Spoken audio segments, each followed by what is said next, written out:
Hello everyone, welcome to the Comet Corner, our first edition for softball this year, and today we have with us Coach Tomlin. Coach, thanks for coming on. Thanks for having me.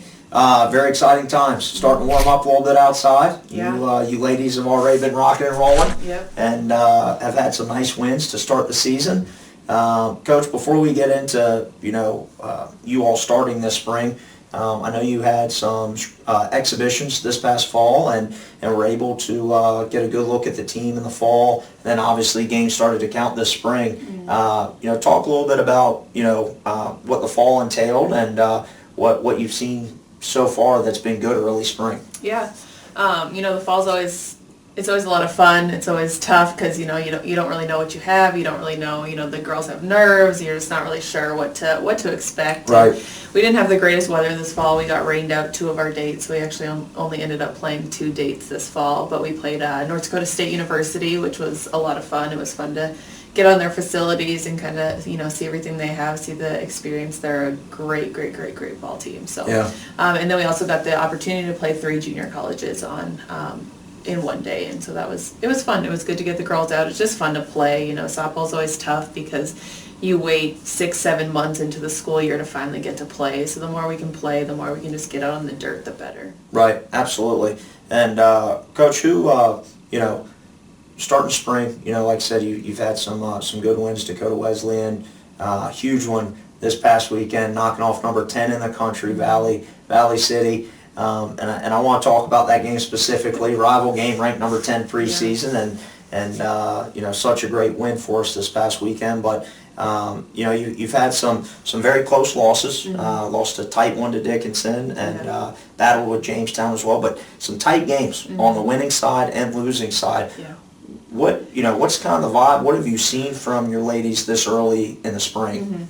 Mm-hmm. We have 9 seniors this year, so we're a veteran club. Mm-hmm. We have 8 sophomores as well too. So even though there's a good amount of underclassmen, a lot of them were still here last year. We returned 18 from last year. Wow. So okay. It's it's a veteran ball club. After our first weekend where we went 1-3, I said, we can't use the excuse that we're still new. It's still early, because we are a veteran ball club, and that we can't use that for very long. And it's done now. Right. And we went 1-3 our first weekend, which was tough. We lost a game to dropped a game to Jamestown, lost a game to Dickinson early on. It's tough to see good teams early on, and we're missing 2 of our seniors this last 2 weekends actually, and then we'll be heading to Arizona without them too. So that does make a little bit of a difference too, but good problem to have. It is. It is a good problem to have. Both girls headed to the national tournament. Yep, absolutely. We have 2 basketball players, but it's a good opportunity for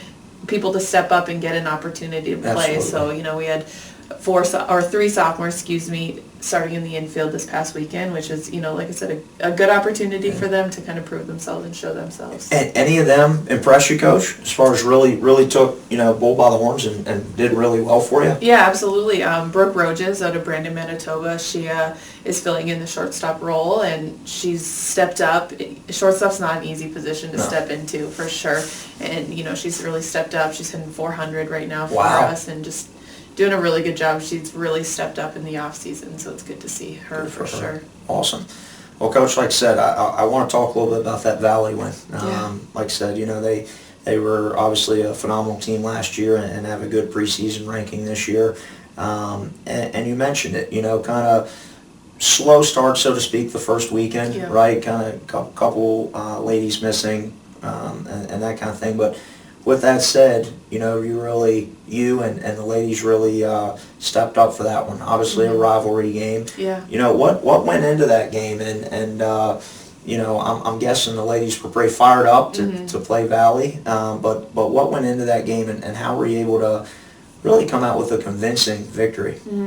Yeah, it's always tough to play a conference opponent this early in the season, no matter who they are. We will still see Valley 4 more times this year, and so it's always tough to see them early on. But I think we were the visiting team that game, and we got our bats going right away in that first inning. We scored 2 runs in the first inning on a 2-run home run by Jocelyn Onaveras, and I think that kind of just set the tone, honestly. Anytime you can, you always want to be the home team in a game, but if you can be visitors and you can kind of set a statement right away, I think it's a good thing. We scored one more in the third.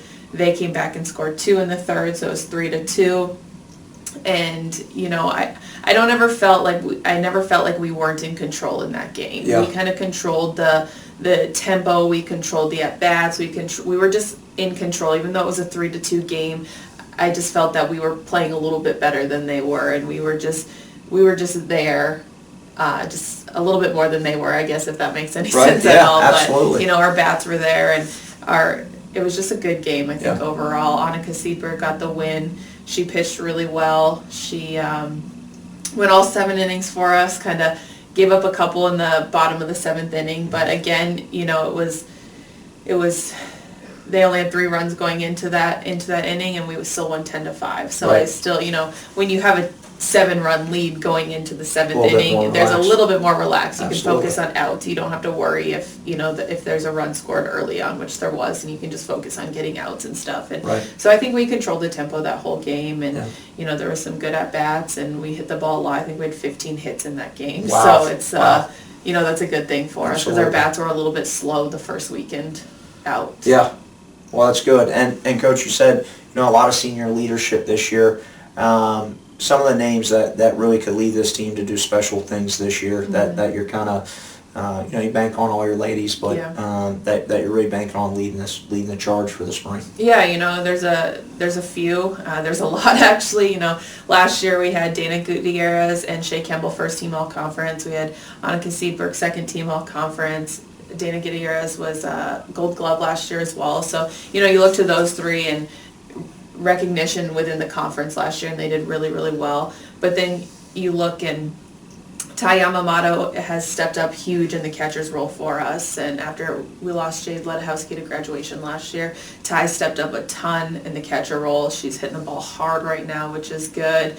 Those are just kind of some seniors right off the bat. Alyssa Foster and Nicole Bunting have been with basketball so far, but I'm expecting them, once they come back to us and are done with the national tournament, they'll come in and fill in their roles with us as well. Right. And girls have stepped up huge while they've been gone. Mackenzie Duval, who is a newcomer for us in the outfield, she's been huge in center field. She is fast. Yeah. When you guys see this girl play, you are not even going to be able to keep track of her around the bases. Awesome. She is fast. She's fun to watch. And like I said, Brooke Rogers has stepped up in the shortstop role, and it's been good. It's been good for some of the younger ones to get an opportunity, but our senior leadership is good. We have a great group of seniors. We're gonna miss them a lot when they go, but it'll be a fun year for us, I think. Well, and I know you guys have very high goals, both immediately and for the future. With that said, your ladies have been road warriors. Obviously, can't quite get out to Jerome Berg Field yet to play softball. Hopefully soon. Yeah. And weather's been great, so hopefully that'll continue. With that said, excuse me, you guys have, you ladies have not had any home games and really getting it done on the road. And why don't you talk about your big trip you have coming up here, Arizona, where you're going to see a lot of games? Yeah, we head to Tucson, Arizona on Monday. Okay. We will be there from March 9th through the 18th, so if anyone's in the area, make sure to come watch. We'll play 14 games over there. Wow. So it's 14. Yeah. Wow. It's not a vacation. It's Yeah. not a Business. spring trip. It's business, Yeah. and we need to play and get as many games on the dirt as we can. It's it's hard. Softball and baseball, we take ground balls on a gym floor. We hit in our batting cages all year long, and we have great facilities for that. But there's just nothing like finally getting a ground ball in the dirt, and finally, even we've been in a bubble the past 2 weekends, an actual dome bubble, Right. The past 2 weekends playing, and so it's just good even for our outfielders to get a high fly ball and Absolutely. get on the dirt and all of that. So we're excited. We will play a lot. We play almost every day that we're there, but it's supposed to be mid-70s the entire time, Whew. so we are excited. Baseball and softball will be out in Tucson, so if you are out in the area, be sure to come out and check out both our programs, as both expect to have very strong years with obviously some great coaches and great student athletes as well. So, Coach, good luck to you in Arizona, and look forward to doing this again about mid-season. Awesome. With that said, is there anything you'd like to say to the Mayville State supporters and the community before we leave today? Yeah, I mean, thanks for supporting us. It's been a fun year so far, watching volleyball have a great season. Football was competitive this year, which is awesome. And then our men's and women's basketball teams speak for themselves. Obviously, I don't need to give them any recognition because they deserve a ton. They've just done phenomenal. And hopefully, I know spring sports is always tough with the weather, and you never know if we're going to be at home, if we're going to be on the road. But we thank you for the continued support, and excited to hopefully have some home games this year and get everyone out to support and see the girls in action.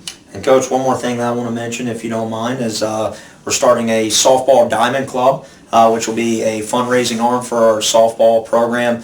So whether you're, the goal is to get a lot of softball alumni to support that.